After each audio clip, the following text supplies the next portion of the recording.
Bienvenue dans Négatif, le podcast à l'écoute des créateurs et créatrices d'images et de sons. Je suis Thibaut Elie et avec Maxime Rodriguez, nous avons interrogé Florent Marcy. L'épisode que vous allez écouter est la première partie d'un entretien exceptionnel de plus de 4 heures qu'il nous a accordé.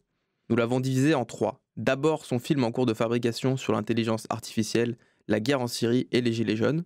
Ensuite son parcours depuis ses 20 ans, ses premiers films et les premiers conflits qu'il a couverts. Et enfin son dernier film, Tomorrow Tripoli, sur la révolution libyenne de 2011. Bonne écoute. Bienvenue dans Négatif, le podcast qui donne la parole aux créateurs et créatrices d'images et de sons. Je m'appelle Thibaut Elie et je suis accompagné de Maxime Rodriguez. Bonjour Maxime. Bonjour. Aujourd'hui, nous sommes très heureux de recevoir Florent Marcy. Bonjour. Bonjour. Vous avez parcouru le monde pour couvrir les zones de conflit armé et les insurrections depuis la fin des années 1980. Vous êtes resté plusieurs semaines ou mois en Roumanie, au Soudan, en Afghanistan, en Tchétchénie, au Tchad, en Libye et plus récemment en Syrie. Vous en avez ramené des photographies mais aussi de longs films qui documentent la guerre et l'histoire en train de se faire de ces pays. Nous pouvons citer Saya et Commandant Kawani sur le front d'Afghanistan au tournant du siècle, Itchéri Kenti sur la guerre de Tchétchénie en 1996 et Tomorrow Tripoli sur la révolution libyenne de 2011. Vous filmez au plus près ceux qui luttent pour raconter sous d'autres angles ces guerres et produire des archives du temps présent avec votre regard singulier. Pour commencer, comment décririez-vous votre métier ? D'abord, c'est pas un métier. le mot métier n'est pas approprié. C'est plutôt un mode de vie. Sachant que j'ai jamais imaginé faire ce métier justement. J'étais pas du tout intéressé par l'image, par le cinéma, le documentaire, la télé. C'était pas du tout mon truc quand j'étais enfant ou adolescent. Donc, je suis pas tombé dedans quand j'étais petit. Je suis tombé dedans après, quoi. Où c'est venu parce que je dirais que le mot qui peut caractériser le plus pour moi, c'est curiosité, exploration. Ce travail, voilà, la curiosité, c'est le moteur principal, enfin en tout cas celui qui est le plus avouable, parce qu'il y a des moteurs qui sont parfois pas avouables, mais la curiosité, si on l'a pas, on n'a aucune raison d'aller voir ailleurs, quoi. Donc la curiosité, ça j'assume totalement, et après exploration, parce que ça va de pair avec la curiosité. Quand on va quelque part, on n'a pas envie de savoir ce qui va nous arriver. On a envie de découvrir des situations justement originales, inconnues. Donc la curiosité va de pair, encore une fois, avec ça. Et parce que aussi, après, d'un point de vue de métier, entre guillemets, c'est aussi une exploration pour moi, puisque ayant la chance de ne pas avoir fait d'école de cinéma ou de réalisation, je me suis jamais limité à rien. Enfin, je ne suis pas limité dans mon travail et jamais justement explorer des techniques, explorer des outils.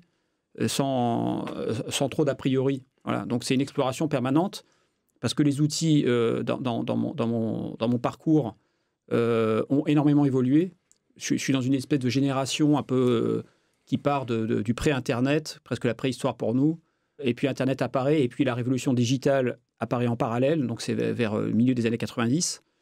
Et donc, ces outils, les premières caméras numériques, puis appareils photo, ça bouleverse complètement la façon de travailler. Après, les logiciels de montage, ça permet d'avoir donc une autonomie de choses comme ça. Donc, ça ouvre aussi une infinité de possibles dans l'exploration. D'accord ? On n'est plus soumis on n'est plus un rouage simplement d'une grosse machine. On peut aussi être une sorte de machine soi-même tout seul, enfin, en tout cas, remplir l'ensemble des tâches et du coup, développer des regards originaux et puis du coup, explorer, quoi. Voilà, l'exploration fait partie, c'est une partie inhérente de mon travail. Également, je dirais, parce que je n'ai pas envie de faire 2 fois le même film. Voilà, c'est le risque, à mon avis, dans ce genre de travail. Le risque, c'est qu'une fois qu'on maîtrise un certain outil et que ça marche, on est tenté de faire la même chose, quoi. Puisque ça marche, c'est gratifiant. Donc, pourquoi pas décliner ce qu'on sait faire un petit peu comme ça, quoi. Faire un petit peu toujours la même chose en changeant un petit peu. Peut-être que c'est ce que je fais sans le savoir. D'une certaine façon, je fais aussi un peu toujours la même chose dans le sens où je me projette dans des situations inconnues, dans des situations souvent où l'homme est en lutte, en crise, etc. Mais j'essaie de raconter ou de filmer avec des outils de façon différente à chaque fois un petit peu, d'explorer des voies différentes. Également parce qu'on évolue personnellement. Voilà, donc tout ça, c'est, entre guillemets, ce qu'on appelle, pour moi, ce métier, entre guillemets. Donc vous vous définissez comme explorateur, mais pas en tant que journaliste, documentariste ou reporter ? je veux dire, les explorateurs dans l'histoire, ils existaient bien avant les journalistes et les documentaristes. Pour faire juste un travail imaginaire, si j'avais vécu dans une autre période, j'aurais pas été journaliste ou quoi que ce soit. Ma curiosité m'aurait amené peut-être à découvrir le monde d'une autre façon. Voilà, donc le premier moteur, c'est d'abord c'est d'être curieux et de vouloir découvrir le monde. C'est la première chose, quoi. Donc ça, c'est pas un métier. Enfin, j'espère que c'est pas un métier, c'est juste la vie, tout simplement, quoi. Un mode de vie. Après, ce qu'on greffe par-dessus, voilà, on veut dire c'est journaliste, c'est reporter, tout ça, mais enfin, c'est des mots qui sont, à mon avis, extrêmement réducteurs. Parce que la partie métier, lorsqu'on vit ce genre de situation, elle est ridicule, quelque part. Vous êtes voilà, votre caméra, mais enfin, le principal n'est pas là. Vous êtes, selon moi, vous êtes dans des pays avec des gens que vous ne connaissiez pas avant, vous nouez des amitiés, vous vivez des choses extrêmement intenses. Tout ça dépasse complètement le métier, quoi. Et ça pose d'ailleurs souvent des problèmes parce que si on ne conçoit pas ça comme un métier, parfois, on n'a pas de compte à rendre à ce métier non plus. C'est-à-dire que il m'est arrivé de tourner des situations et de ne pas vouloir les monter, par exemple. Ou de ne pas vouloir les monter tout de suite, ou même d'avoir un refus même de les monter. Enfin, en tout cas, une sorte d'appréhension après de se dire, voilà, il va falloir que je monte maintenant ces images. Ou alors maintenant c'est un petit peu différent depuis quelques années, puisque on va dire que je suis vraiment maître à bord et indépendant. Mais lorsque vous avez ce genre d'images et qu'en plus vous devez les monter avec une société de production, en accord avec une chaîne éventuellement, un diffuseur, etc., ça devient vite cauchemardesque, de mon point de vue. Parce que vous avez des motivations qui vous permettent ou qui vous poussent à partir, vous avez des motivations qui vous poussent à filmer d'une certaine façon, à raconter d'une certaine façon, à vous attacher à certaines choses avec des personnages ou autres. Et à partir du moment où vous rentrez en France et que vous intégrez un cadre qui vous garantit en quelque sorte qu'il va y avoir un résultat à votre travail, que les gens vont le voir, vous perdez, vous gagnez d'une main, ce que vous perdez de l'autre, ou l'inverse, quoi. C'est-à-dire que vous devez à ce moment-là intégrer des tas de paramètres qui n'ont rien à voir avec la situation, y compris financiers, de délai, de cases de programme, de durée de programme, de choses comme ça. Donc tout ça est extrêmement, à mon avis, compliqué à gérer. Je ne sais pas comment font d'ailleurs les autres, hein, vous dire franchement. Parce que moi, mon parcours, ça a consisté justement à m'arracher littéralement de ce cadre-là, quoi. Parce que j'étais dedans au départ, comme je n'ai pas fait d'école, j'ai découvert, je n'avais pas d'a priori vis-à-vis de la télé ou autre. J'ai appris sur le tas, mais deux, trois choses m'ont permis tout de suite de comprendre que ce n'était pas pour moi. Je n'avais pas envie de travailler dans ce cadre-là. Donc je suis sorti de ce cadre volontairement, en profitant justement des outils qui, par chance, apparaissaient à peu près au même moment. C'est-à-dire donc deuxième moitié des années 90. D'accord. Donc nous allons commencer par discuter du film que vous êtes en train de fabriquer, Eye at War. Vous vous intéressez au lien entre les luttes en cours dans le monde et la révolution technologique de l'intelligence artificielle. Vous avez d'abord tourné à Raqqa en Syrie pour confronter les soldats à un petit robot qui peut voir et répondre aux questions. Comment est né ce projet ? Alors, ça va pas être simple de raconter ça rapidement, mais je vais essayer de faire le plus rapide possible. L'idée de ce film, AI, c'est pour Artificial Intelligence, donc c'est un titre en anglais, l'intelligence artificielle à la guerre. Cette idée, je commence à la voir il y a quelques années, quand j'habitais en Libye. Parce qu'après avoir filmé la révolution libyenne en 2011, je me suis installé en Libye plusieurs années. Donc j'étais à Tripoli, j'étais entouré de Libyens et je vivais là-bas, quoi. Et je m'intéresse, je suis un lecteur assez assidu, j'aime beaucoup la lecture, je lis beaucoup en général. Et je m'intéresse à des tas de choses, et en particulier à la science. Et donc, je lisais beaucoup de choses autour de la science, d'un petit peu de ses progrès, de tous les ordinateurs, les algorithmes, l'intelligence artificielle, ce qu'on appelle l'intelligence artificielle au sens très large, qui recouvre un ensemble de choses. Et en lisant, je me faisais cette réflexion. Je crois que là, maintenant, ces machines arrivent à un point de maturité, enfin, un début de maturité. En tout cas, c'est la puissance des machines, ce qu'elles sont capables de faire maintenant, pas seulement, je ne parle pas seulement des supercalculateurs réservés à une sorte de super élite mondiale, hein, des grosses machines que seulement certains États peuvent avoir, mais des ordinateurs personnels arrivent à un degré de puissance suffisant pour qu'on commence, pour que moi-même, sans être un expert travaillant pour la bouche, je peux commencer à me servir de l'intelligence artificielle, quelque part, de certaines fonctionnalités, de certains algorithmes. Et en lisant un petit peu donc la littérature, tout ce qui est transhumanisme et toutes ces choses-là, tout ça va ensemble, voilà, je me suis dit, en fait, ce qui arrive là est complètement dément. C'est une sorte de raz-de-marée, enfin de tsunami invraisemblable, enfin, je ne peux même pas me le représenter. Mais j'étais absolument convaincu en lisant que voilà, on était au seuil en fait, de quoi? De cette révolution. C'était en fait une révolution d'un autre type. Sachant que moi, je m'étais toujours un petit peu intéressé à des combats humains. Je dirais que c'était un peu l'ancien monde. D'accord, ça enlève rien à la tragédie, à la souffrance, c'est pas ça que je veux dire. Mais c'était des combats presque, je dirais, d'arrière-garde par rapport à ce qui nous attend. Des hommes qui luttent pour un territoire, qui luttent pour une sorte d'identité ou pour religieuse ou autre.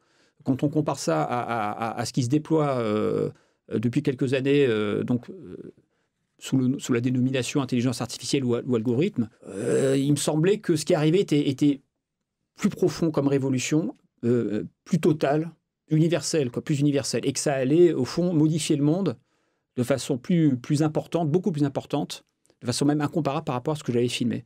C'est terrible à dire, mais les conflits que j'ai pu filmer, quand on a...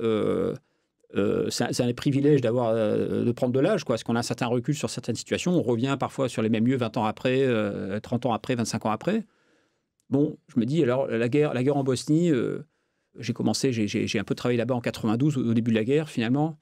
En quoi ça a changé le monde?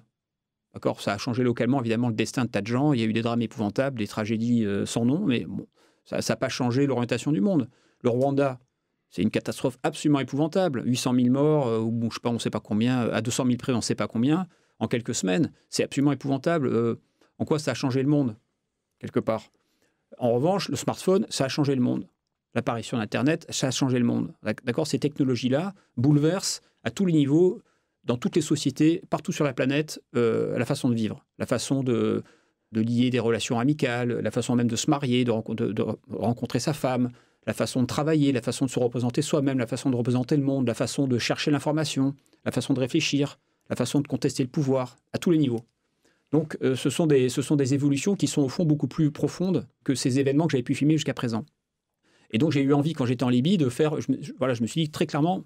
je voyais, en plus, à l'époque, il y avait la Syrie qui démarrait, et puis ensuite qui est rentrée dans la situation qu'on connaît tous. Et voilà, j'habitais à Tripoli, je dis, bon... je vais aller filmer, je vais aller en Syrie, qu'est-ce que ça va j'avais l'impression que c'était plus ça que je devais filmer, en fait, tout simplement.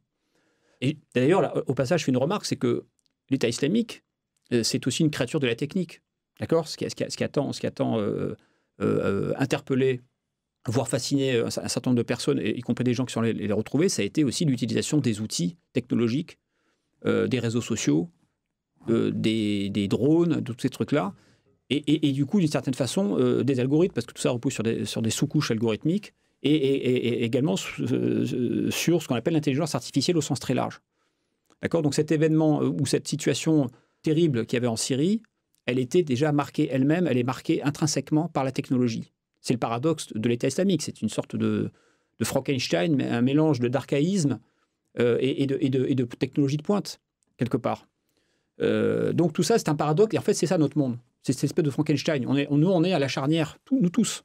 On a toujours un pied dans le monde d'avant, et on a un pied déjà dans le monde d'après. Et le passage est quand même très compliqué. Ça peut faire apparaître l'État islamique dans un paradoxe le plus total, ou d'autres choses qui nous attendent. Donc à l'époque, je me suis dit, voilà, prochain film, je vais filmer cette révolution à la technologie. Je vais essayer de faire un truc là-dessus.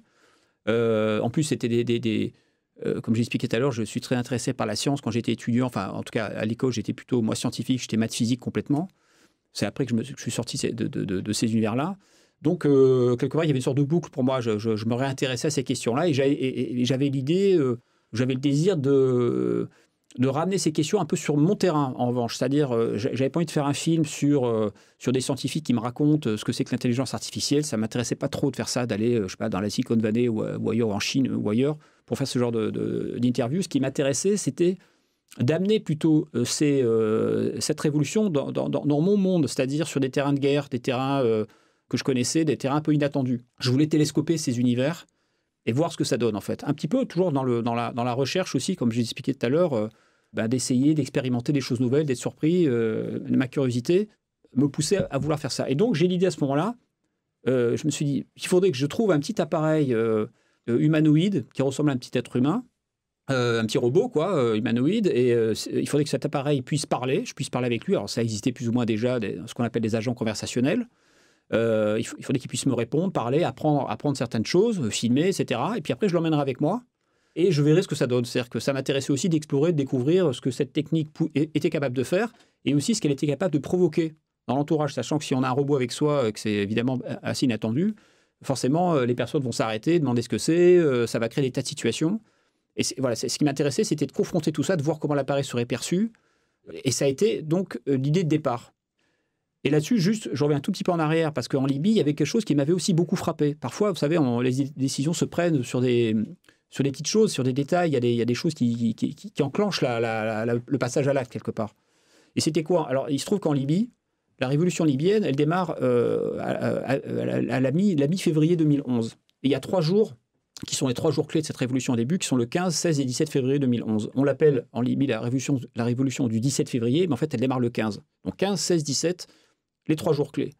Et j'avais remarqué quand j'étais en Libye qu'en fait, aux États-Unis, c'est pas le 15, 16, 17, mais le 14, 15, 16, pendant 3 jours, aux États-Unis, donc de l'année 2011, toujours, février 2011, vous avez un jeu télévisé qui s'appelle Jeopardy, qui est un jeu de culture générale, un mélange de Trivial Pursuit, de mots croisés, de choses comme ça. C'est assez dur pour un être humain déjà de jouer, parce qu'il y a des jeux de mots sur les phrases, il faut deviner il y a des sortes d'énigmes, comme ça il faut deviner il faut trouver les réponses à ces énigmes.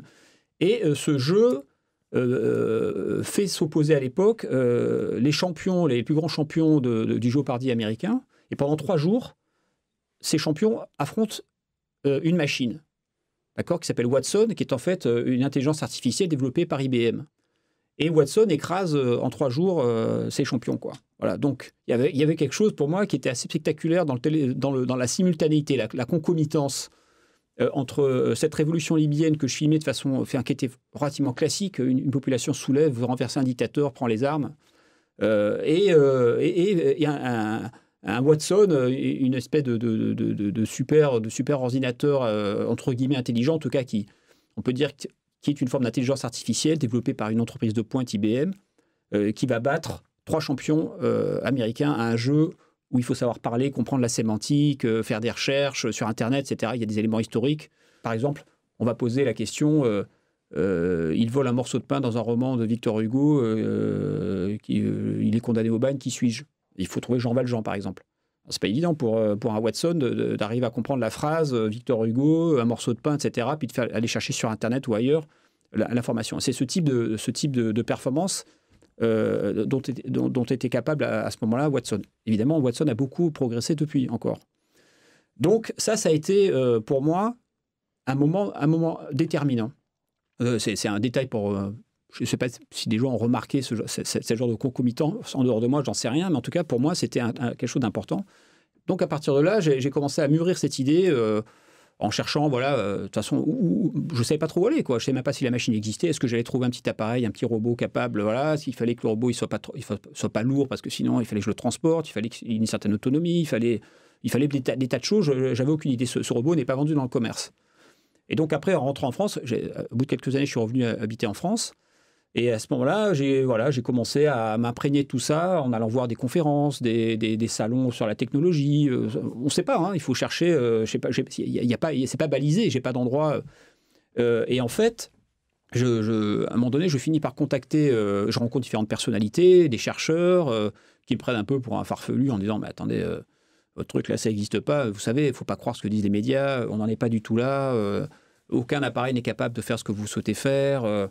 J'ai même rencontré Villani, avant même qu'il soit député et qu'il soit dans le mouvement de Macron. Il était encore juste mathématicien, mais j'y étais allé parce que le personnage m'intéressait. Je m'étais dit, voilà, ce projet étant un peu foufou, lui s'intéresse à des tas de trucs, ça m'intéressait de le contacter pour voir ce qu'il en pensait. Peut-être qu'il avait des idées, ça aurait pu être même un personnage du film, pourquoi pas. Enfin, au départ, je n'avais pas une idée très claire de comment j'allais réaliser ce film.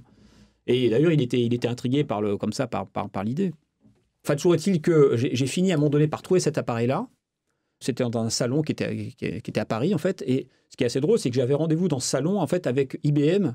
Je les avais contactés et ils m'avaient dit, si vous voulez qu'on parle de votre projet, pourquoi ne pas venir sur ce salon qui a lieu dans 3 semaines? On sera présent, on aura un stand. Donc, j'y suis allé pour Watson, en fait, pour voir si je ne pouvais pas utiliser Watson. Parce que Watson, en fait, il n'y a pas un Watson, c'est en fait un ensemble de fonctionnalités, même il y a Watson pour les scientifiques, pour les médecins, pour ce qu'on veut, pour les avocats. Enfin, il décline en fait Watson. Donc je m'étais dit, voilà, si je pouvais peut-être utiliser Watson sur un robot, parce que parfois on peut intégrer un appareil, ce genre de technologie-là, ça serait pas mal. Donc j'ai rendez-vous sur ce salon et puis je sors un peu dépité quand même du rendez-vous parce que d'abord, IBM c'est une énorme boîte, c'est corporate à fond, c'est bien lisse, bien propre, quoi. C'est une espèce de multinationale, donc ils font attention à tout ce qui est dit, tout ce qui est associé à l'image de la société, il faut que tout serve l'intérêt de cette société. Donc pendant le rendez-vous, je n'osais même pas leur dire ce que je voulais faire en fait. Parce que pendant que je parlais, c'était une dame qui s'occupait, je ne sais plus de quelle... Je me disais en même temps, si je lui explique que je vais emmener mon petit robot à Mossoul, parce que c'était la bataille de Mossoul à l'époque, la fin de l'État islamique, en juin, il y a 1 an et demi, si je lui explique ça, mais jamais IBM va me suivre. Pourquoi ils iraient s'embarquer sur un truc, on va parler d'Allah, enfin c'est un truc, c'est juste même pas la peine. Donc je n'osais même pas leur dire. Alors je dis voilà, c'est un robot, je l'amènerai pour moi pour parler d'écologie, est-ce qu'il est capable de répondre? Voilà, j'ai été obligé de cacher mon jeu, quoi. Donc je sors du rendez-vous en me disant, c'est même pas la peine, je vais perdre mon temps avec eux. Et en fait, je errais un petit peu comme ça dans les allées de ce grand salon. Et là, je tombe sur je vois un petit appareil sur un coin de table. C'était même pas un stand. Autant IBM avait un stand énorme. Là, c'était un bout de table. C'était même pas un stand. Il y avait une table. Il y avait plusieurs personnes qui partageaient cette table. Et il y avait un petit robot sur le bout de la table. Et qui était très sympa, une tête sympa. Alors je m'arrête et je dis, c'est marrant. Et ce robot ressemblait à un autre appareil que j'avais déjà vu dans un autre salon, qui n'était pas actif à l'époque. C'était juste, il était dans une vitrine, mais qui m'avait intrigué déjà. Il avait on aurait dit son frère presque. Et donc du coup, je m'adresse à cet appareil, enfin aux personnes qui s'occupaient du stand là, et je vois un panneau marqué Institut de Technologie, Imagineering Institute, Malaisie. Et sur ce stand, enfin sur ce bout de stand, il y avait 3 personnes. Il y avait 2 hommes qui étaient visiblement des Occidentaux, qui n'étaient pas des Malaisiens, et il y avait une femme qui était probablement malaisienne, qui avait le hijab. Donc c'était un peu surprenant quand même. Il y a un petit robot qui était là, et je lui dis, c'est quoi là? Et l'un des 2 Occidentaux me dit, en anglais, il me dit, voilà, c'est un appareil, tu peux lui parler, il te répond. Donc je commence à poser des questions à l'appareil en anglais, puis je vois le truc, il me répond des trucs drôles en plus. Et je lui dis, c'est dingue votre truc, là, parce que j'avais déjà vu d'autres choses, mais j'avais rien vu de tel. Même une société française qui faisait un robot, enfin maintenant qui est racheté par des Japonais, là, Nao, le petit Nao qui est connu, là, une boîte qui s'appelle Aldébaran. J'étais allé voir Nao, et Nao n'était pas performant comme ce robot, quoi. C'était pas du tout la même chose. Donc je dis, mais c'est incroyable votre truc, mais alors... c'est quoi? Vous êtes pas malaisien, vous êtes d'où vous venez? Et là, ce responsable de ce projet-là me dit I'm Serbian, je suis serbe. Alors je dis serbe. Alors là, Serbie, c'est comme des zones où j'ai travaillé. Il y avait de la guerre il y a 20 ans dans ces zones-là. C'est des pays qui sont très marqués par ces questions. Donc je me dis tiens, alors il est serbe, c'est lui qui s'occupe du projet robot conversationnel en Malaisie. Je dis mais Serbian. Alors je commençais intérieurement à sourire, quoi. J'avais un petit sourire en me disant là, je pense que j'ai dû trouver l'appareil que je cherche. Et je dis, alors, mais vous êtes d'où? Il me dit, I'm from Vukovar. Et Vukovar, c'est une ville qui a été détruite. Enfin, c'est vraiment une ville complètement marquée par la guerre, quoi. La ville a été détruite par des bombardements. Et là, je me dis, alors ça, c'est incroyable, que c'est un Serbe de Vukovar qui fabrique cet appareil que je cherche, en fait, en Malaisie. Et donc je le regarde et je lui dis, voilà, ne riez pas, quoi. Prenez-moi au sérieux, mais vous savez, c'est cet appareil qui est là. Voilà, j'en ai besoin. J'ai l'idée d'un film et je veux absolument m'en servir. Je vais l'emmener à Mossoul. Voilà, ne riez pas, c'est ce que je veux faire avec votre appareil. Alors, il me regarde être complètement interloqué. Et alors, du coup, je suis vite parti, je discute rapidement avec lui, j'essaie de comprendre que c'était que ce labo en Malaisie. Et je rentre chez moi, je prends ma caméra, je lui dis, voilà, je voudrais faire une interview avec lui, voir, est-ce que vous êtes d'accord? Oui, pas de problème. Je rentre chez moi, je prends ma caméra, j'amène quelques images sur un ordinateur pour lui montrer un petit peu ce que je faisais quand même, qu'il voit que je n'étais pas un mythomane, quoi. Et donc, je lui montre, je dis, voilà, je travaille sur les zones de guerre, voilà ce que je veux faire, etc., etc. Et je pose ma caméra et je filme pendant 10 minutes en parlant avec ce robot. Voilà, ça va, tu t'appelles comment et ceci et cela, tout ça en anglais. Il dit, alors, qu'est-ce que tu penses si je t'amène en Syrie avec moi? Des choses comme ça. Et là, quand je lui dis ça, le robot, il me sort un truc, il me dit, traduit en français, c'est oh là là, j'adore ton sens de l'humour. C'est ce qu'il me répond, quoi. Je lui dis, do you want to come to Syria with me? Et il me répond... I like your vivid sense of humor, un truc comme ça. Enfin, en gros, ça veut dire ça. Ou I miss your vivid. Et je lui dis, qu'est-ce que c'est que ce truc-là? C'est quoi cet appareil, quoi? Et donc, le projet, à ce moment-là, s'enclenche. C'est-à-dire que je me dis, j'ai cet appareil qui me plaît.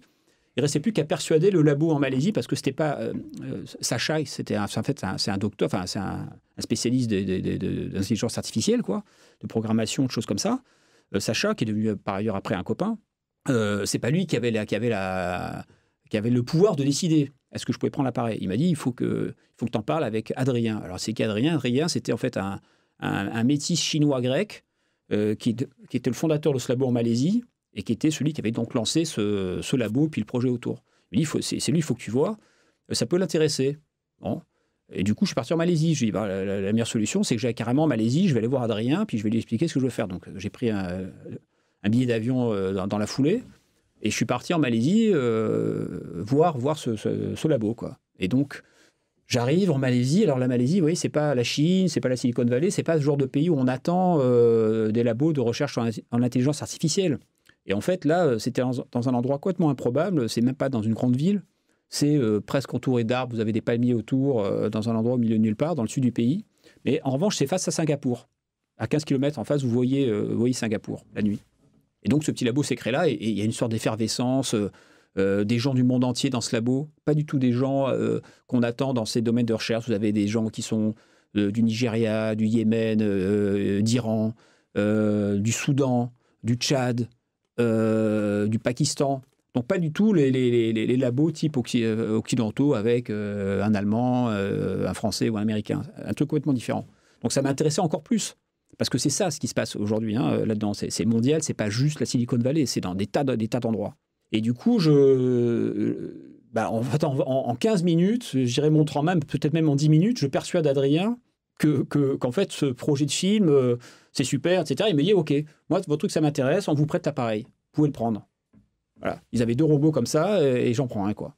Et donc, je pars parce que en parallèle se déroulait donc la bataille de Mossoul. C'était la fin de la bataille de Mossoul. Je regardais chaque jour l'actualité en me disant, oh là, ça va se terminer. Et moi, je voulais que mon film, il démarre à Mossoul. Pour le symbole de ce que représentait cette ville, l'État islamique, les choses que j'évoquais au début, là. Cette espèce de mouvement de Daesh, là, un mélange de technologie de pointe et d'archaïsme. Et ça m'intéressait beaucoup que le film démarre là, parce qu'en fait, je voulais prendre le relais un petit peu. Le robot, il prend le relais du fanatisme, quoi, parce que l'intelligence artificielle, c'est une forme de transcendance. C'est une forme presque de religion, déjà. Et ça va le devenir encore plus, et voire de divinité. Il y a même des gens qui sont amusés à faire un culte, une sorte de nouvelle religion, qui est une sorte de culte à l'intelligence artificielle, par exemple. Mais clairement, ça va venir court-circuiter, empiéter sur des terrains qui étaient réservés à la religion, comme la science l'a déjà fait dans les décennies, le siècle précédent. Elle a empiété sur des tas de terrains qui avant étaient du domaine de la religion. Et là, ça va être encore plus important. Il va y avoir de la casse, il va y avoir des bouleversements sociaux à ce niveau-là également. Du coup, Adrien me prête ce robot et je pars avec... c'est pas à Raqqa que j'ai commencé, c'est à Mossoul, donc en Irak, qui était la capitale de l'État islamique en Irak. Et donc le film démarre là-bas. Je ne sais pas me servir de l'appareil parce que c'est un prototype. C'est pas du tout un appareil qui est fait pour ce que je veux faire. Il y a pas de batterie, donc je bricole des batteries pour adapter des trucs dessus. J'achète un drone au passage en transit pour essayer de filmer là-bas. Et j'arrive en fait vraiment à la toute fin. C'est pas un film de guerre comme j'ai pu en tourner avant. Je suis pas dans la bataille. J'arrive, on va dire, après la bataille, en tout cas à la toute fin de la bataille. Il y a encore quelques combattants de l'État islamique dans les rues, dans les décombres. Il y a des corps dans les rues encore, ça fume. Mais on n'est plus dans la phase de bombardement, d'aviation, etc. Mais de toute façon, c'était pas ce que je souhaitais faire dans ce film. Moi, ce qui m'intéressait, c'était d'être sur ce terrain, d'un point de vue symbolique, un terrain dévasté, marqué par cette bataille également sur fond de religion. Voilà, ça m'intéressait beaucoup. C'est une sorte de métaphore un petit peu pour moi de notre humanité actuelle. Humanité au sens large, c'est-à-dire en tant qu'espèce. On est dans une espèce de dévastation de ce que nous sommes comme êtres biologiques. On ne sait pas trop où on va. On est menacé par des tas de trucs comme ça. Le réchauffement, la planète, on ne sait pas. On est dans un monde qui est vraiment fou, quoi. Dans l'avenir proche, on ne sait pas du tout où on va. Et l'être humain est menacé. L'être humain, dans ce que nous sommes, comme être humain, j'entends animal, parce qu'on est profondément des animaux. On est menacé parce que nos instincts, nos pulsions, nos excès, etc., sont un petit peu maintenant, sont profondément mis en question par la civilisation. Alors c'est très bien pour certains aspects, mais c'est pas forcément très bien dans la totalité, à mon avis, parce qu'on va perdre beaucoup de ce que nous sommes. On va finir par se haïr soi-même en tant qu'espèce animale avec ses défauts, quoi. Ça, c'est mon point de vue, d'accord ? Et donc, ça m'intéressait d'être dans un paysage qui évoque tout ça. Un paysage dévasté, où tout le monde sait que c'était un bazar sans nom, la Syrie, plus personne ne comprend rien. Il y a juste des ruines, ça fume, des corps, des trucs, des machins, des mosquées détruites, et puis vous avez des gens qui sont des combattants encore là, et qui, au contraire, sont euphoriques parce qu'ils sont en train de remporter la victoire, donc ils chantent, ils dansent, Alors c'est complètement, ça peut choquer un public occidental de voir dans les ruines des gens danser, ils tirent des rafales en l'air, ils mettent de la musique à fond dans les ruines, etc. Et moi, j'essaie de saisir ce moment-là en compagnie de ce petit robot qui m'accompagne. Et du coup, je tourne des séquences comme ça. Alors j'ai énormément de problèmes techniques parce qu'en fait, quand j'arrive en Irak, rien ne marche. Mais rien, c'est-à-dire que l'appareil ne se connecte même pas, même dans les villes où il y avait des connexions Internet. Pour revenir sur le robot, comment est-ce qu'il fonctionne? Alors le robot, comment il fonctionne? En fait, tout passe par le cloud, par Internet en fait. Donc moi, quand je lui parle, ma voix en fait est envoyée par Internet. Donc il faut une connexion Internet qui soit stable et relativement rapide. Est envoyée en fait en Malaisie sur les serveurs de ce labo qui hébergent les algorithmes qui ont été entraînés, etc., à répondre, d'accord? Et à ce moment-là, les algorithmes génèrent des réponses qui sont renvoyés à mon petit robot et par un système de synthèse vocale, mon robot parle. Voilà, en gros. Mais comme ça se fait par Internet, ça va assez vite. Même en Irak, vous avez parfois un petit temps de latence de 2 secondes avant d'avoir la réponse, 3 secondes. Même si c'est 5 secondes, c'est pas très grave. Ça permet de tourner, quoi. Vous lui posez une question, vous attendez un petit peu, il a la réponse. C'est un peu comme les intelligences artificielles grand public, comme Siri ou Google Oui, Assistant. absolument. Ça va ressembler. C'est les mêmes principes que Siri, sauf que ce qui est intéressant dans le projet de ce labo-là, c'est que le robot, il a une personnalité. C'est-à-dire que c'est pas juste un truc qui va vous donner des réponses comme ça. Il a un âge, il aime certaines choses plus que d'autres, il a de l'humour, il a vraiment une personnalité. Comme vous auriez une personne, voilà, il serait plutôt drôle, Donc ils ont développé ce robot-là avec ce type de personnalité. Ça veut dire que ça devient un petit personnage en fait. C'est pas juste un assistant qui répond à voilà comment je fais pour aller au restaurant. C'est pas ce genre de choses. Mais en même temps, il peut vous répondre à des tas de choses. Il peut aller chercher des informations sur Internet. Il peut analyser l'image. Il peut vous décrire ce qu'il voit, des choses comme ça. Et sauf qu'au départ, rien ne marche. Donc j'arrive en Irak, l'appareil ne marche pas du tout, même à Erbil, une ville au nord de l'Irak, où vous avez Internet, des connexions 3G, tout ça, mais en fait, rien ne marche. L'appareil ne se connecte pas, il ne répond pas. Donc je rentre dans ce film en me disant, bon, ça va être compliqué ton truc, mais en même temps, c'est ce que je cherche un peu aussi, voilà, et j'explore. Donc, c'est un film où je passe 90% de mon temps à régler les problèmes techniques, quoi. Parce qu'en fait, ça marche jamais, quoi. Donc il faut trouver le signal qui soit stable, ceci, cela, sans arrêt, rebidouiller l'appareil. En plus, c'est pas du tout un système. C'est un ordinateur qui a dessus. Il y a une sorte d'ordinateur embarqué, d'accord. Il y a forcément un programme, en tout cas un système d'exploitation sur le robot. Mais les fonctions d'intelligence ne sont pas sur le robot. Elles sont toujours déportées, en fait. Donc après, vous mettez des supercalculateurs ou des machines très puissantes à l'autre bout de la chaîne, c'est comme si le robot il avait ça en embarqué quelque part. Vous avez juste un petit temps de latence. Néanmoins, il faut que la machine quand même s'allume, qu'elle puisse tourner, qu'elle puisse faire un certain nombre de choses en embarqué. Et là, en fait, au départ, je comprends rien parce que c'est pas du tout comme un Windows ou Mac OS. Enfin, il y a rien qui fonctionne comme ça. C'est un système Linux dessous, et après vous avez des fichiers texte qui sont c'est du code en fait, avec des langages de programmation, c'est juste du code. Vous voulez mettre un appareil dessus, imaginez que vous voulez brancher une caméra, ça marche pas. Il y a rien, il n'y a pas de détection de caméra, il n'y a pas de setup. Vous cliquez sur un truc, voilà, j'installe ma caméra. Il faut tout programmer à la main avec des lignes de code. Donc une grosse galère quand le truc il plante, je ne sais même pas où chercher.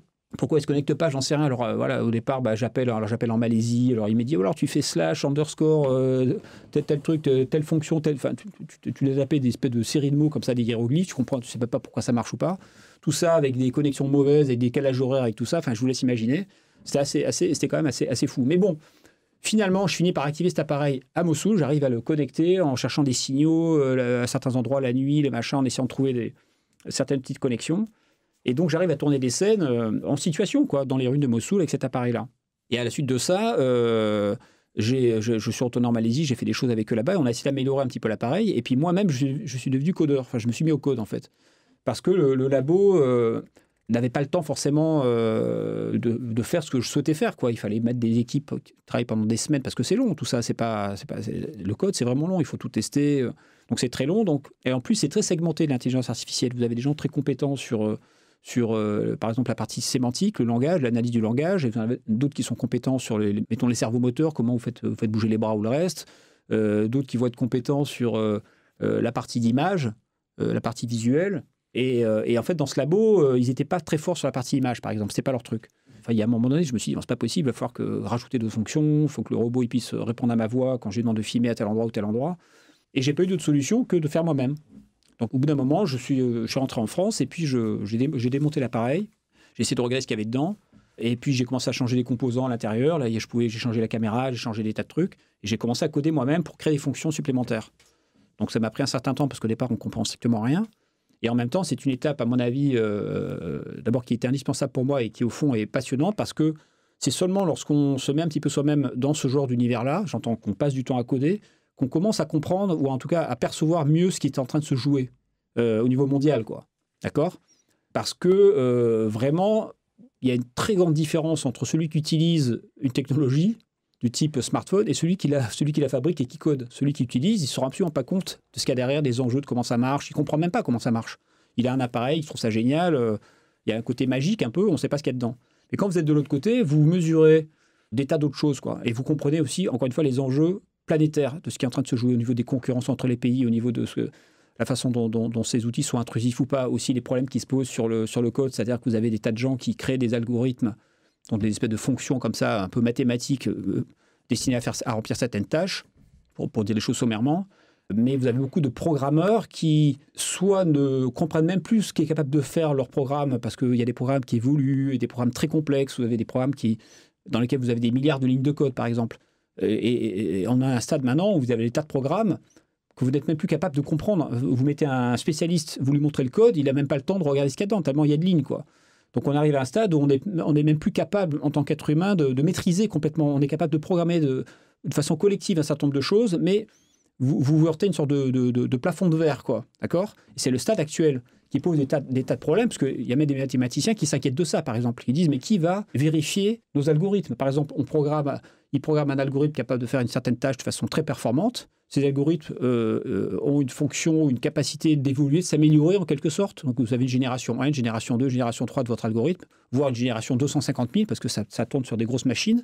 Ça imite un peu l'évolution des espèces génétiques. Et vous vous rendez compte au bout d'un moment que votre algorithme que vous avez programmé en entrée, la génération 1, il est complètement dépassé, il est beaucoup moins performant que la génération 250 000. Donc.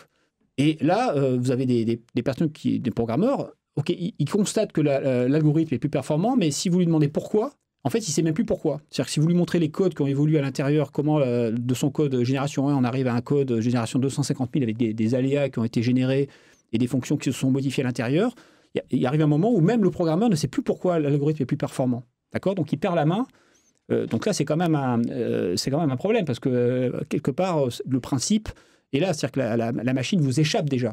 Par exemple, on dit, c'est des chiffres que je cite, franchement, je ne connais pas ces chiffres, je ne les ai pas vérifiés moi-même, mais c'est des chiffres qui circulent beaucoup. On parle de Google, l'algorithme de Google, pas simplement de recherche, mais tout ce qui est Google aujourd'hui, on parle de 2 milliards de lignes de code. D'accord ? Donc 2 milliards, aucun codeur va lire 2 milliards de lignes de code et être capable avec son cerveau de détecter les interactions entre chacune de ces lignes, parce qu'il y a des interactions multiples dans un code. Vous pouvez avoir c'est pas juste linéaire, il y a des interactions. Il n'est pas capable. D'accord ? Tout ça fait partie, toutes ces questions-là font partie de la problématique des algorithmes, de ce qui m'intéresse dans ce film-là. Et pourtant, quand on écoute les chercheurs ou les industriels de l'intelligence artificielle, qui s'expriment aussi dans les médias aujourd'hui, ils disent qu'il ne faut pas s'inquiéter parce qu'il y aura toujours un contrôle humain et que l'IA, c'est qu'un outil. Vous êtes toujours méfiant par rapport à ça quand même, malgré ces... Alors moi, c'est pas que je suis méfiant, c'est que, pour vous dire les choses franchement, quand on se confronte à ce genre d'univers, on est à la fois fasciné parce que c'est fascinant, ce qu'on est capable de faire, c'est littéralement fascinant. Au départ, il y a une phase comme ça, certainement d'euphorie, mais je pense qu'on en revient assez vite. D'abord, on va se rendre compte qu'on est très loin d'être capable de faire certaines fonctions parce que c'est très complexe le code. Même si j'explique qu'il y a des algorithmes qui évoluent, il faut quand même que des hommes, au départ, ils conceptualisent un certain type de fonctions. Il y a quand même du code à la main. Tout ça, c'est très compliqué. Même au niveau du langage, par exemple, on est très loin d'arriver à faire des traducteurs capables de traduire de façon ultra performante tous les textes. Il y a des choses qui sont très impressionnantes, mais c'est pas le niveau d'un traducteur, quoi. D'un traducteur humain, j'entends. Donc, au départ, il y a une phase un petit peu d'euphorie, de fascination. Et puis après, on en revient. On se rend compte qu'il y a des limitations, qu'on est très loin d'être capable de faire certaines choses.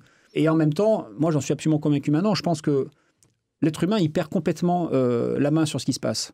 D'accord ? Il perd la main. C'est-à-dire que dire il y a toujours un être humain derrière, c'est pas pour ça. Vous savez, il y a toujours un être humain derrière. Oui, la guerre de 14, il y a toujours un être humain derrière aussi. Je veux dire, c'est pas parce qu'il y a un être humain derrière une fonction que c'est une garantie qu'il va pas se passer des dérapages ou autres. Dans le totalitarisme, il y a des êtres humains derrière chaque conséquent du totalitarisme. Au contraire, c'est un phénomène humain. Donc, c'est pas du tout rassurant de savoir qu'il y a un être humain en soi. D'accord ? Et d'autre part, la société dans laquelle on s'oriente et ces algorithmes-là, de façon intrinsèque et structurelle, c'est une perte de responsabilité. C'est-à-dire que vous avez des appareils entre le codeur, je veux dire celui qui va coder telle fonction, et l'appareil dans le commerce qui va faire telle fonction. Il y a une multiplicité d'étapes intermédiaires. Le codeur, il ne va pas se sentir responsable forcément de l'utilisation que va faire Apple ou je ne sais quoi en bout de chaîne, par exemple. Donc, il y a une espèce de disparition de la responsabilité. C'est-à-dire que la personne qui code n'est pas responsable dans sa tête des conséquences de son code. Un code peut être utilisé de telle ou telle façon. D'accord ? Celui qui va, par exemple, créer un truc ultra performant de reconnaissance faciale, il ne va pas se sentir forcément responsable si on l'utilise pour contrôler de façon mauvaise la population. Il peut considérer qu'il l'a fait pour le bien, quelque part. D'accord ? Mais on ne connaît pas les conséquences que peut avoir un algorithme. Donc je pense que le problème qui se pose, c'est que le discours que tiennent aujourd'hui les entreprises, les scientifiques, etc., c'est un discours pour rassurer. Mais volontairement pour rassurer. J'ai assisté à un certain nombre de conférences moi-même, soit en Malaisie ou ailleurs, sur ces thématiques-là. C'est des conférences qui sont en général organisées par des entreprises, c'est corporate complètement. Donc ils rassurent. C'est de la com. Ils font de la com. Or, comme ils savent qu'il y a un problème avec ces technologies qui font peur, c'est toujours très ambivalent. Ça fascine et ça fait peur, y compris dans le public. Tout l'objet, c'est pour les faire passer aujourd'hui, c'est de rassurer.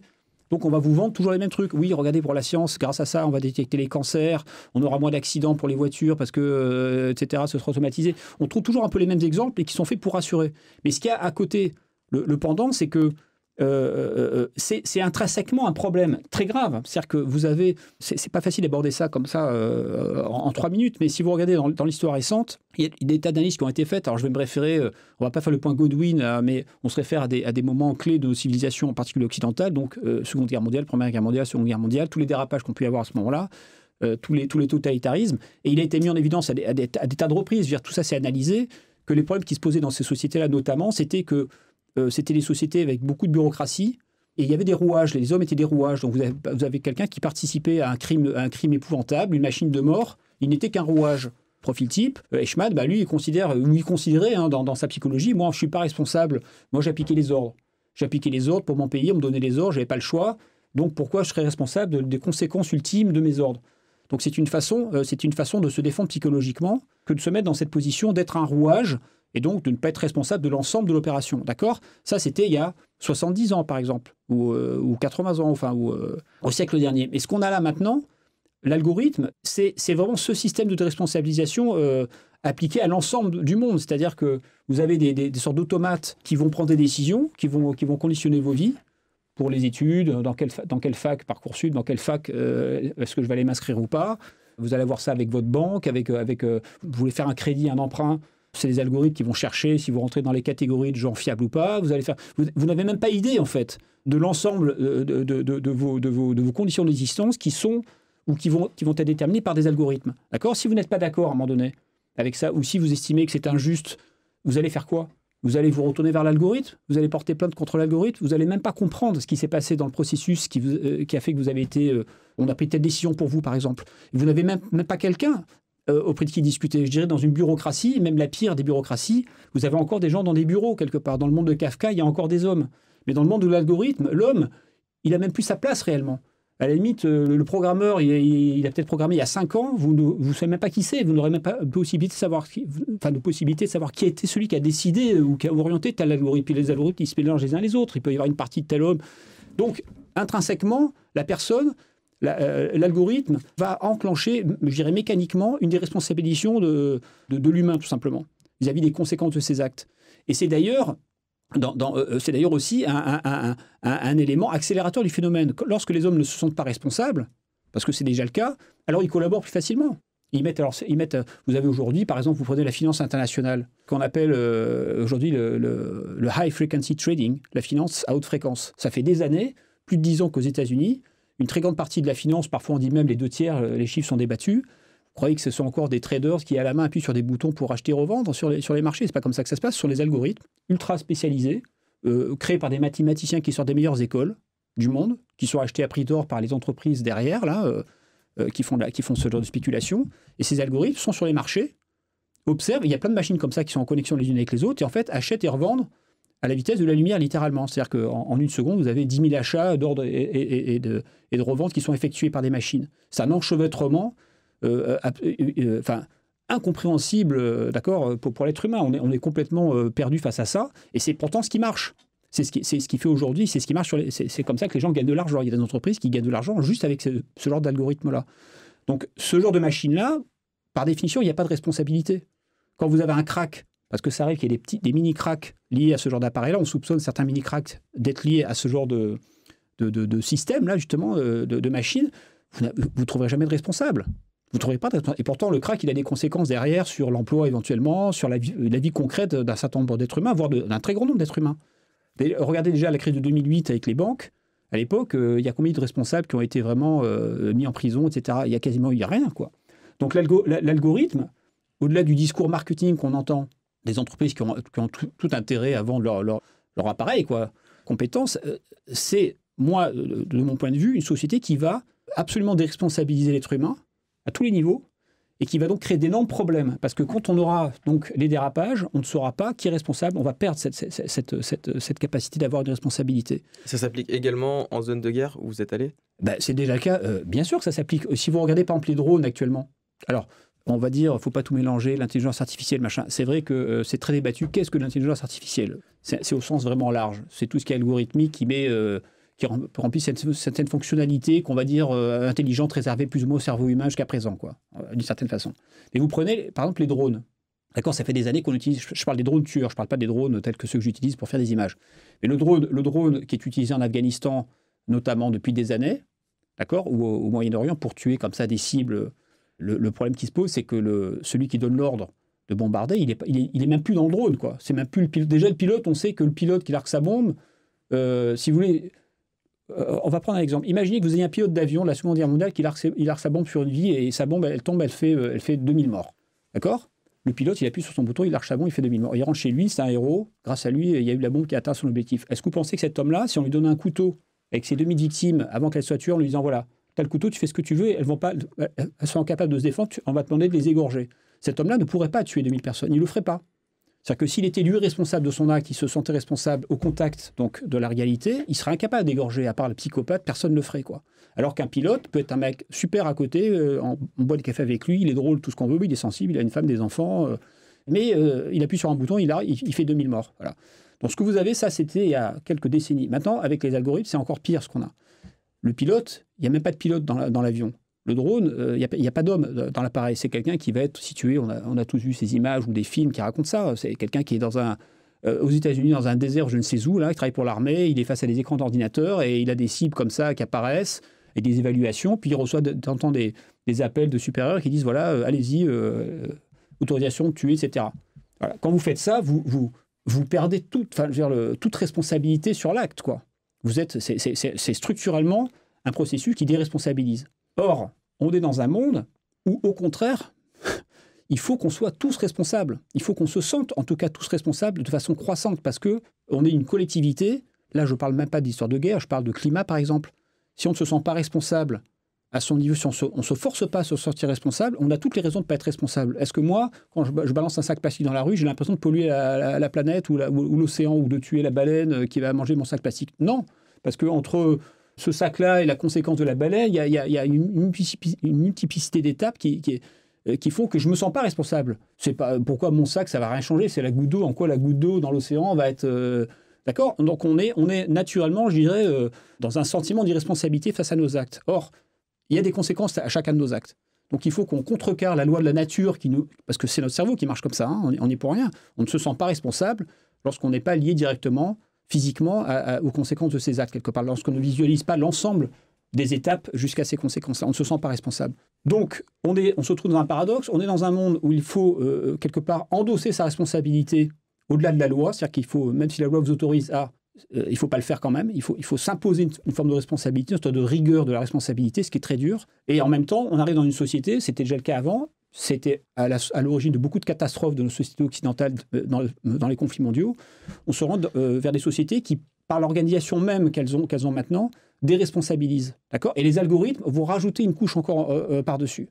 On n'aura plus aucune responsabilité. Vous allez vous retrouver. Il y a un livre qui a été publié, par exemple, par une Américaine, il y a 2 ans de ça, un truc comme ça, dont on a beaucoup parlé, qui a été traduit en partie en français, ou il y a une édition française. Le livre s'appelait Weapon of Math pour mathématiques destruction, avec un jeu de mots sur mass destruction. Les armes de destruction massive, mais en français, les armes de destruction massive au sens de mathématiques, d'accord ? Et en fait, cette jeune femme qui est mathématicienne explique comment elle prend des exemples très concrets d'algorithmes et d'algorithmes, par exemple, de notation de professeurs qui vont déterminer le renouvellement de leur contrat, etc. Prendre des exemples très précis. Et elle montre comment elle participait à ça, comment les algorithmes peuvent avoir des conséquences terribles sans aucune responsabilité, sans que les personnes comprennent pourquoi, avec des traces qui vous suivent. Typiquement, vous passez un entretien avec une société pour un emploi, par exemple. Mettons que vous voulez un entretien, vous passez un entretien pour un emploi. C'est une machine qui va maintenant vous recevoir lors de l'entretien, parce que c'est déjà le cas. Vous avez des algorithmes capables de détecter vos émotions, votre débit de parole, etc., qui va vous évaluer, une sorte de DRH, mais qui est en fait une machine, avec une caméra, qui est, d'après les entreprises, très performant, plus performant qu'un être humain, qui n'est pas l'objet qui ne va pas s'arrêter à des a priori ou des préjugés raciaux ou autres. D'accord ? Une sorte de machine qui serait parfaitement neutre, parfaitement équitable. Si vous passez un entretien un jour et que vous êtes stressé ce jour-là pour X ou Y raison, je ne sais pas, ce qui vous est passé par la tête la veille ou le matin, vous allez avoir peut-être une évaluation de votre personne dans laquelle la machine va dire, voilà, cette personne-là, elle est nerveuse, elle est ceci, elle est cela, donc elle n'est pas faite pour ce poste, par exemple. Mais vous ne savez pas pourquoi vous n'êtes pas pris. En revanche, ces datas qui ont été générées à votre égard par cette machine vont rester dans l'entreprise. Et cette entreprise, ensuite, elle va éventuellement les revendre à d'autres entreprises qui ont besoin aussi, elle va vous acheter ces datas, ça leur évitera de faire passer l'entretien elle-même, quelque part. Et donc, ce que montrait cette mathématicienne, c'est que vous pouvez avoir finalement des datas qui vous suivent pendant des années et qui vont se circuler d'entreprise en entreprise, qui vont faire que vous ne trouvez plus de travail, par exemple, dans ce type d'entreprise-là. Et vous ne comprenez même pas pourquoi, en fait. Et ça peut être la raison, l'explication peut éventuellement être de ce type. Qui va être responsable ? Si vous découvrez au bout de 5 ans de votre vie ou 7 ans de votre vie qu'en fait vous avez une sorte de trace associée à vous, algorithmique, qui vous définit comme un être nerveux, pas fiable, je ne sais quoi, et que ça vous a empêché d'avoir une vie épanouie, par exemple, vous allez faire quoi 7 ans après ? Vous allez faire un procès à qui ? À personne. En plus, tout le monde s'en fout quelque part. Ça passe par perdre des profits. Donc ça, c'est ce vers quoi on s'oriente aujourd'hui. Voilà. Alors c'est très loin en apparence. Je reviens un petit peu à notre conversation du travail, entre guillemets, du métier que je fais, c'est-à-dire, les zones d'insurrection, je filme les hommes qui se soulèvent, qui se battent, etc. On peut se demander pourquoi je fais un film là-dessus. Parce que vous avez souhaité sensibiliser ces personnes, ces soldats, aussi à cette intelligence artificielle ? Je ne crois pas que les soldats ils soient particulièrement sensibles à ce questionnement. Ce n'est pas vraiment pour les soldats, je ne sais pas pour qui exactement. Mais ce sont des préoccupations, des réflexions qui m'accompagnent quand je tourne ce film, qui, lui, n'est pas pédagogique en tant que tel. C'est pas un film qui va aller dans ce genre de discussion, de débat. Je vais pas parler avec un soldat irakien en arabe de ces questions-là. Simplement, ces contenus, ça sera l'objet de débat derrière. Ce qui m'intéresse, moi, c'est de participer à cette réflexion-là, à ma façon, d'amener un élément de la réflexion. Et par ailleurs, moi-même, j'évolue. C'est-à-dire que tourner un film aujourd'hui de ce type-là, avec un petit appareil, un petit robot en zone de guerre, ça vous fait évoluer. Donc, vous sentez mieux ce qui est en cours. Comme j'expliquais tout à l'heure, je fais un peu de code, donc ça m'a ouvert aussi. J'ai découvert des tas de sites sur Internet avec des univers de code, de codeurs, de trucs complètement délirants, quoi, que je ne connaissais pas. Un marché aussi du code, un marché économique qui est en train de se déployer. Vous achetez le code à la seconde, à l'utilisation, avec des sortes de droits d'auteur appliqués au code. Vous pouvez comme ça utiliser des tas de codes très sophistiqués. Tout ça fait partie de la démarche de ce film, quoi. Je me pose pas ni comme un témoin en tant que tel ou un expert simplement, mais c'est un film dans lequel vous êtes un petit peu un acteur aussi. Vous vous transformez vous-même et vous finissez par agir, parce que quand je code, j'agis. Je suis pas juste réalisateur de film. Je programme une machine pour lui faire certaines choses, pour attirer l'attention sur ses capacités, par exemple. Par exemple, cette scène avec ce petit appareil avec les gilets jaunes, donc en France, face au CRS, où j'amène l'appareil et je lui demande alors qu'est-ce que tu vois, et l'appareil va décrire ce qu'il voit devant lui, c'est-à-dire des CRS devant leur camion. Il va décrire, voilà, je vois d'abord la police, je vois la rue, je vois bataille, je vois une sorte de law enforcement, qu'on peut dire dans une sorte de respect de la loi, de maintien de l'ordre, ça se traduit différemment. Mais l'appareil identifie, et c'est assez étonnant, la scène, ce décalage, parce que le simple fait d'utiliser ce robot nous fait sortir de l'interprétation immédiate de ce qui se passe. On n'est plus dans le politique, entre est-ce que les gilets jaunes pensent ceci ou pensent cela, est-ce que c'est bien, est-ce que c'est pas bien, on est dans un autre registre, on est un peu en surplomb quelque part. Et le CRS lui-même, il est en surplomb, quoi. Il est quelque part menacé par la machine. On comprend dans le regard de la machine qu'il est désacralisé dans sa fonction. Il est juste des datas qu'on analyse et qui sont associées à telle ou telle valeur, à telle ou telle chose, quoi. Et ça, c'est clairement ce qui est en train de nous arriver. On est réduit à l'état de data, quoi. Donc l'essence de notre être est vraiment menacée, quoi, à tous les niveaux. Et l'être humain qui perd sa responsabilité, il n'est plus humain. Vraiment, il est déshumanisé littéralement. Parce que je crois que ce qui nous distingue, peut-être pour majeure partie, au-delà même du langage, c'est ce sentiment qu'on peut avoir de responsabilité. L'animal, je ne sais pas s'il a un sentiment de responsabilité sur ce qu'il fait, quelque part. L'animal, j'entends, en dehors de l'être humain. Nous, on a vraiment un sentiment de responsabilité qui est très fort, qui guide nos actes, qui peut poser des limites, ou qui peut nous pousser à nous engager, quelque part. Donc, toutes ces questions sont associées à ce film-là. Et donc, vous êtes allé filmer les Gilets jaunes quand vous étiez en train de monter votre film à Paris, sur Raqqa. Comment est-ce que vous avez fait évoluer votre dispositif filmique entre le film que vous tournez en Syrie et le moment où vous êtes arrivé en France et vous avez commencé à filmer les manifestations? Alors en fait, comment je le fais évoluer, c'est toujours en cours en fait déjà. Pour se représenter les choses, lorsque je commence à tourner avec cet appareil, avec ce petit robot à Mossoul, il y a 1 an et demi, j'ai aucune idée du lieu ou de l'endroit où va m'emmener ce film. Je ne sais pas si l'appareil va marcher, je ne sais pas comment il marche, je ne sais pas qu'est-ce que ça va provoquer. C'est une sorte d'exploration totale. Ça, c'est la première chose. J'ai encore moins l'idée à ce moment-là qu'il va y avoir un mouvement qu'on appelle les Gilets jaunes en France 1 an après, quoi. J'en ai aucune idée. Donc ça fait partie un peu de l'histoire de ce film, mais c'est ce qui m'intéresse. Hein. Je me jette dans l'imprévu et je vois où ça m'amène. En me disant, je dirais intuitivement, c'est ce qu'il faut que je fasse aujourd'hui, quoi. Il faut que j'aille dans cette direction-là. Donc, en revenant de Raqqa, j'étais en train de monter des images de Raqqa à Paris, et à ce moment-là démarrent les mouvements des Gilets jaunes.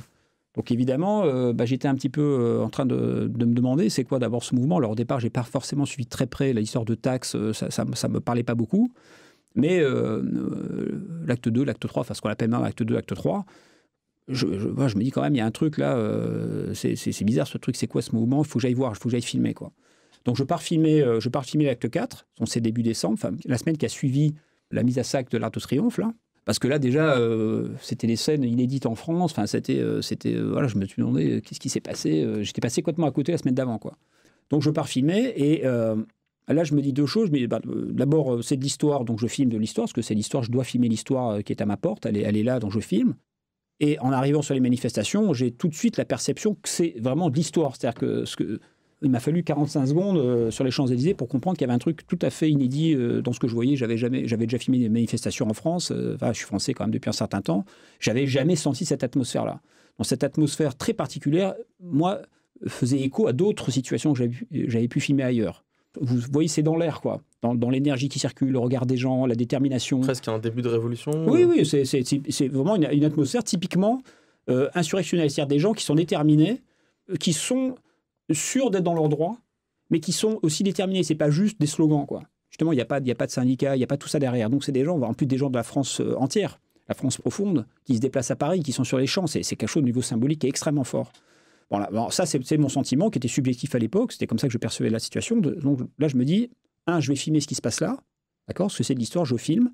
Et 2, il y a un rapport avec ce que j'ai commencé à filmer à Raqqa et à Mossoul. Et quand je suis allé filmer, j'avais pris le robot avec moi dans une petite sacoche. Il n'est pas toujours actif, hein, il faut l'activer, ça prend un certain temps pour l'activer, c'est un peu buggé de temps en temps. Donc je ne le sors pas tout le temps, puis en plus ça dépend de la situation, il y a des moments où il faut faire gaffe. Je ne peux pas le sortir, c'est pas simple de l'utiliser cet appareil, quoi. Il faut sortir le moment, il faut le poser, c'est fragile, il faut un peu de calme, trouver un endroit pour le poser éventuellement.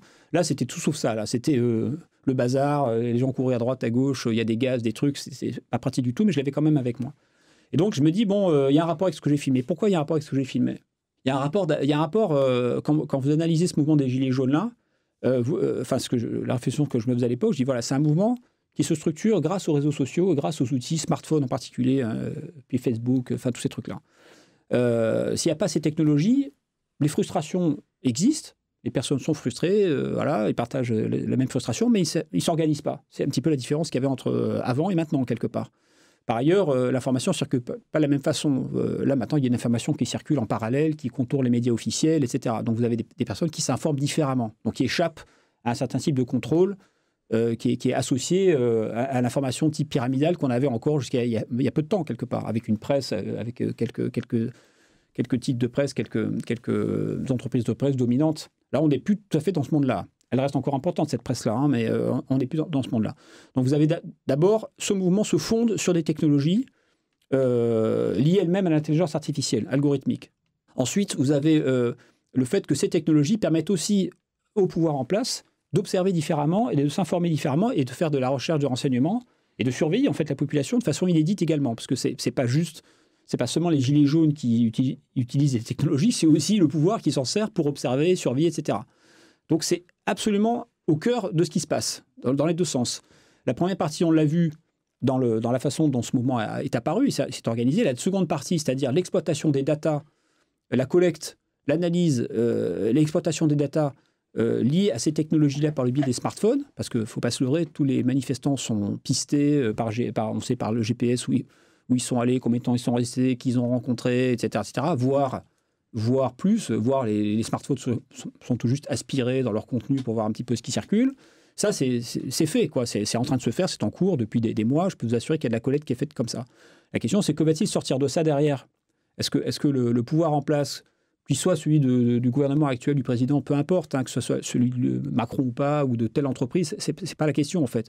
C'est que vont faire les pouvoirs, je dirais, un peu traditionnels, ou les pouvoirs économiques ou politiques de notre monde, lorsqu'ils vont être mis en question par les technologies, lorsqu'une partie de la population va se retourner contre eux en les critiquant, se servant de ses armes pour s'organiser, pour critiquer ce qui est en place, quoi.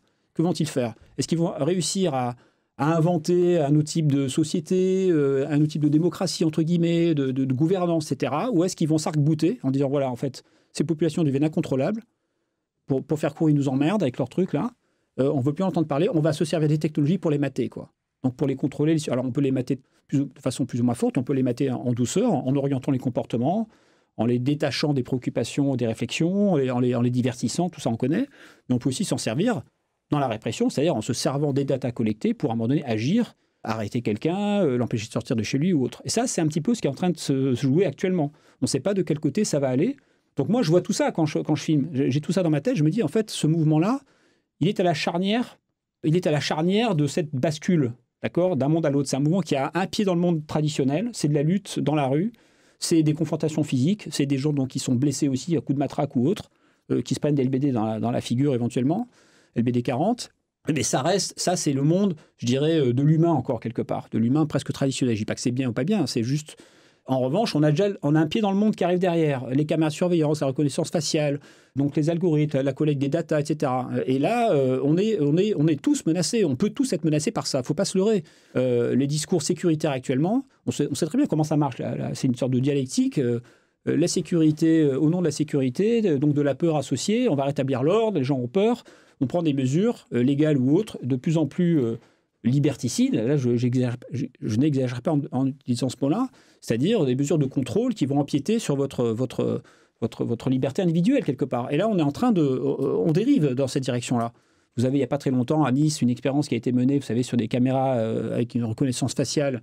Tout le monde s'est trouvé ça formidable. Enfin, tout le monde, j'entends, la presse s'est fait l'écoute de ce truc-là. Voilà, on a expliqué que ça a marché, que c'était un vrai succès, que la technologie marche.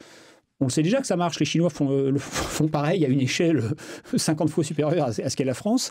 Ça marche très bien, la reconnaissance faciale. On peut très bien contrôler, pister les gens, savoir à quelle heure ils se lèvent, dans quelle rue ils vont, où ils se situent à tel endroit, etc. etc. À titre personnel, je n'ai pas du tout envie d'arriver dans une société comme ça. Même au nom de la sécurité. Même au nom de la sécurité, je préfère une société dans laquelle il y a de la délinquance. Il y a une certaine délinquance, un certain niveau de délinquance. Je ne dis pas une délinquance à tous les niveaux, mais à un certain niveau, mais dans lesquels il y a des libertés individuelles. Une société dans laquelle on élimine, à mon avis, toute forme de délinquance, si vraiment ça existe un jour, je pense que ça sera une société presque invivable, et probablement invivable pour nous tous, quoi. Donc il y a quelque chose, à un moment donné, vous savez, la société, l'humain, c'est un paradoxe, c'est pas noir ou blanc, c'est une sorte d'équilibre entre plein de choses contradictoires. Donc il faut laisser une petite souplesse, quoi. Et là, ce qui m'inquiète, c'est au nom de la reprise en main de la sécurité, on prend des mesures dont les conséquences ne sont même pas comprises par la population, y compris même par ceux qui les prennent, à mon avis. On ne comprend pas les conséquences ultimes de ces mesures-là. Et c'est en train de se passer actuellement. Donc ce mouvement de Gilets jaunes, de mon point de vue, il est dans la continuité ou de ce que j'ai tourné avant. C'est-à-dire que c'est en fait lié à la question de l'intelligence artificielle. C'est un mouvement qui fait la charnière entre le monde traditionnel et le monde dans lequel ces technologies maintenant sont omniprésentes, quoi. Et vous ne le filmez pas comme les films que vous avez fait avant. Alors, je filme. Du coup, voilà, alors, le questionnement pour moi, en tant que réalisateur, c'est de me dire comment je vais filmer ce mouvement-là. D'abord, j'ai commencé à le filmer en Syrie, en Irak, d'une certaine façon. Les conditions étaient très différentes, ce n'étaient pas des manifestants, ce n'était pas ce genre de choses-là. Paradoxalement, c'était plus calme que ce que je filme à Paris. Donc c'est un film qui est plus posé, qui est plus, on va dire, technique ou cinématographique. Voilà, c'est plus une image travaillée. Alors que là, ces mouvements sont tellement exubérants, composites, imprévisibles. C'est une sorte de torrent comme ça qui se déverse. Comment je filme Et là, il y a une vraie question. Filmer ces mouvements-là en tant que documentariste, avec son expérience, sa caméra, sa technique léchée, je ne suis pas certain que ce soit la bonne manière de faire. D'accord ? C'est un mouvement qui véhicule une sorte d'énergie démentielle. Vous avez des tas de gens qui filment dans tous les sens, des amateurs, ils ont avec des smartphones, des installations même parfois incroyables, avec 2-3 smartphones collés les uns au-dessus des autres, des micros associés ou des perches, croisés des dispositifs très étonnants. Vous avez des figures qui émergent aussi bien parmi les entre guillemets leaders, je sais que ce n'est pas le terme qui convient, mais on va dire, il y a certaines figures qui apparaissent, qui étaient inconnues il y a 3 ou 4 mois. De la même façon, vous avez aussi des personnes qui filment et qui émergent, qui font des lives, qui sont connus dans ces cercles-là. Et un live, je veux dire, pour quelqu'un qui fait de l'image comme moi, quand je vois les lives qu'ils font, c'est tout à fait extraordinaire. Je suis presque un enfant quand je découvre ça, parce que moi-même, je ne servais pas trop des réseaux sociaux jusqu'à présent. Alors vous avez l'image, bon, évidemment en direct, ça, tout le monde connaît, puis surtout ce qui me frappe, c'est les commentaires en direct. Vous avez des petites posts qui montent en même temps que l'image associée à l'image. C'est complètement... j'ai l'impression, moi, quand je filme avec ma caméra, d'être de l'ancien monde, quoi. Alors, la personne va essayer de faire un panneau à droite-gauche, un plan de situation pour montrer la vue d'ensemble, je sais pas quoi, le truc, chercher un peu l'action, parce qu'il y a de l'action, etc. Mais en fait, je crois qu'on est complètement dépassé par ce déferlement de smartphones dans tous les sens, quoi, de live, de trucs. Là, il y a une énergie qui est colossale et qui est celle qui représente le mieux ce mouvement-là, en fait. Donc, c'est très dur de filmer. Alors, alors peut-être que je me trompe, peut-être qu'en fait, le film classique, finalement, va très bien marcher. Justement, il va se mettre en opposition à cette technologie débridée. Bah, j'en sais rien, peut-être que je me trompe, mais mon sentiment, c'est qu'à mon avis, on est dépassé et que c'est très dur de trouver une forme pour raconter ce mouvement-là. D'accord ? Y compris avec votre petit robot que alors, vous en ce qui me confrontez aux manifestants. En ce qui me concerne, justement, je suis un peu sauvé par le robot, enfin, j'espère en tout cas. C'est que le fait d'avoir justement cet appareil-là, qui filme lui-même, qui a une caméra dans la tête, et de pouvoir le mettre en scène, voilà, de pouvoir lui parler, fait que je tourne certaines images avec une caméra, enfin, avec un appareil photo qui filme, de façon plus classique, mais je me sers aussi beaucoup de l'appareil, du robot qui filme, et je colle une sorte de GoPro comme ça devant moi, sur ma poitrine, en fait, qui tourne toute seule, et puis comme ça, je peux tenir le robot devant, à la main, et je peux avoir le robot dans l'image quand je marche. Et du coup, j'essaie au contraire d'explorer cette voie-là, quoi, c'est-à-dire de mettre ce robot dans l'image, et de le faire parler avec les manifestants, de l'amener au contact éventuellement des CRS, de voir ce que ça provoque, etc. Il y a un côté burlesque un peu dans le film. Même en Syrie, en Irak, paradoxalement, il y a aussi un côté burlesque. Parce que le robot, il est là dans les ruines, on ne sait pas trop ce qu'il fait. De temps en temps, il fait des réparties, il a des remarques drôles, il fait rire les gens. Il dédramatise en fait un petit peu la situation.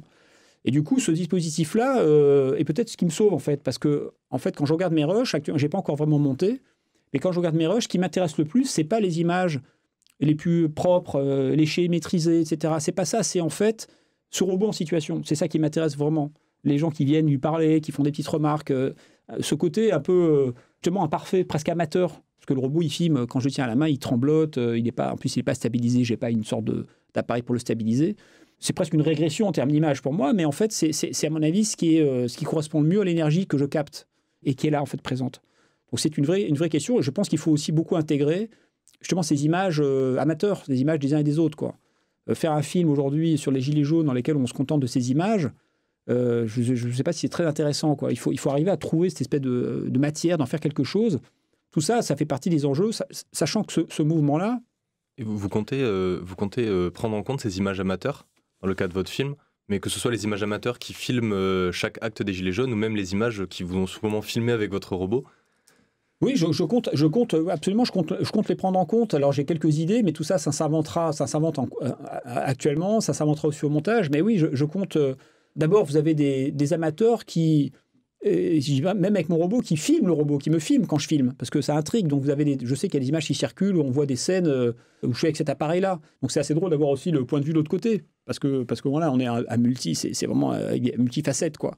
Après, je peux me servir d'images amateurs.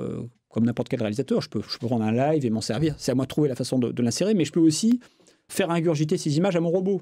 Parce que le robot, vous savez, voilà, c'est une mémoire, une carte mémoire, on sait très bien que c'est un robot. Donc lui, il voit un certain nombre de choses, mais il peut aussi analyser des images qui ne sont pas les siennes, il n'y a pas de problème. Il peut aussi regarder un écran, sur lesquels je lui projette telle ou telle image, et pour lui, il les filme, et pour lui, ça devient ses images, en fait. Tout ça, ça fait partie aussi des réflexions implicites autour de ce film. C'est-à-dire que ce genre d'appareil-là, quand c'est dans votre vie, il constitue, il se nourrit de tout, en fait, d'accord. C'est pas comme un être humain qui vit son expérience à son niveau. Enfin, encore que nous-mêmes, on peut prendre des expériences de tas d'autres gens, mais le robot, il s'en fout de tout ça. Lui, il est neutre. Enfin, il est neutre. Si je lui mets une séquence filmée par un autre sur sa carte mémoire et que je lui demande de l'analyser, il analysera pareil que sa propre séquence. Il a aucune distinction pour lui. Donc, je peux jouer avec ça, en fait.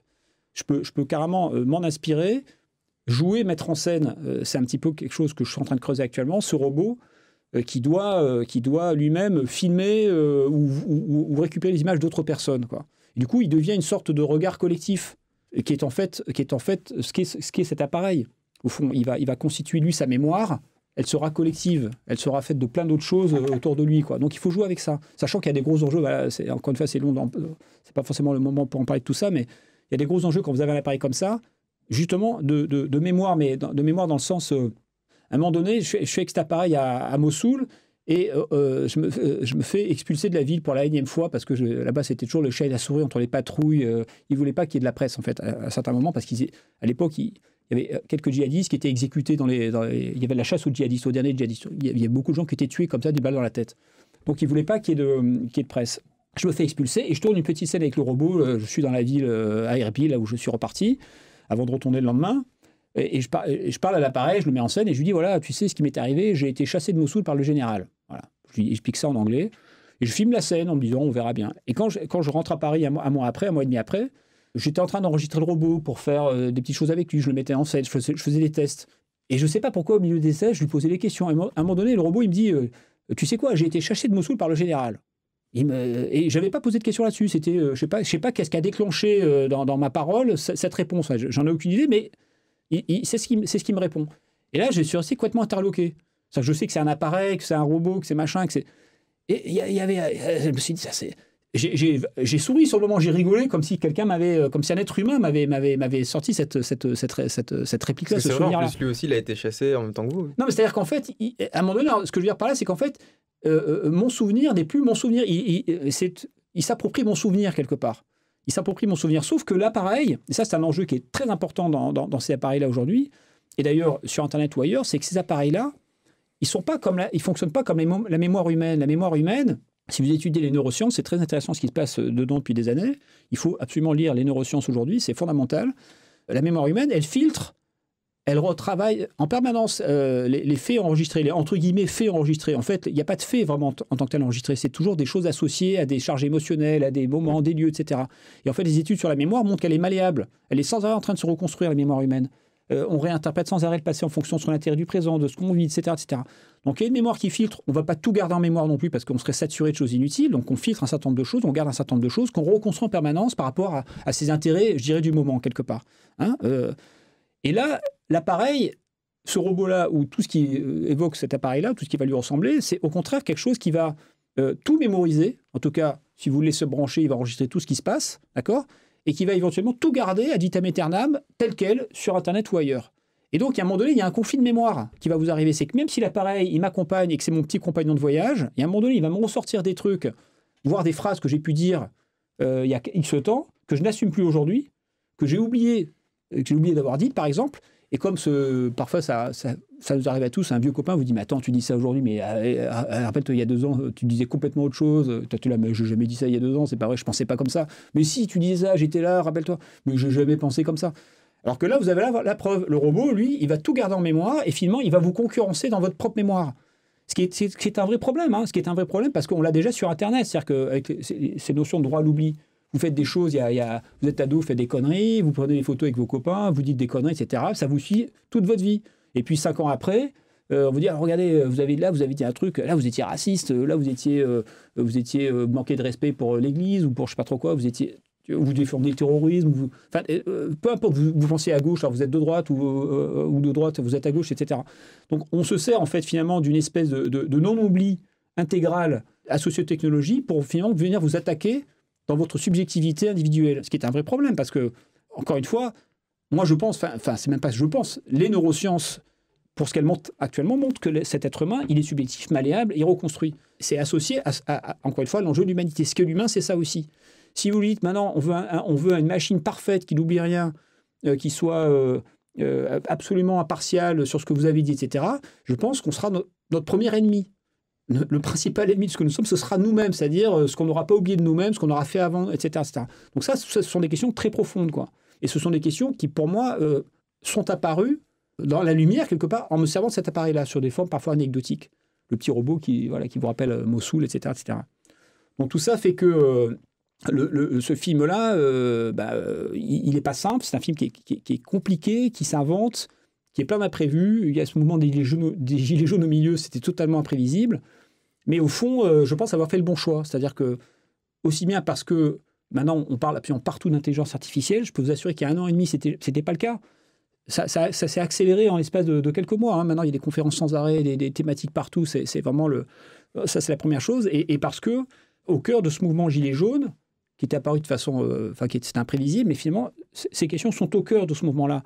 Et il faut aussi avoir conscience que, j'ajoute ça par rapport aux 2 autres éléments tout à l'heure que j'expliquais, l'organisation grâce aux technologies, puis la surveillance grâce aux technologies.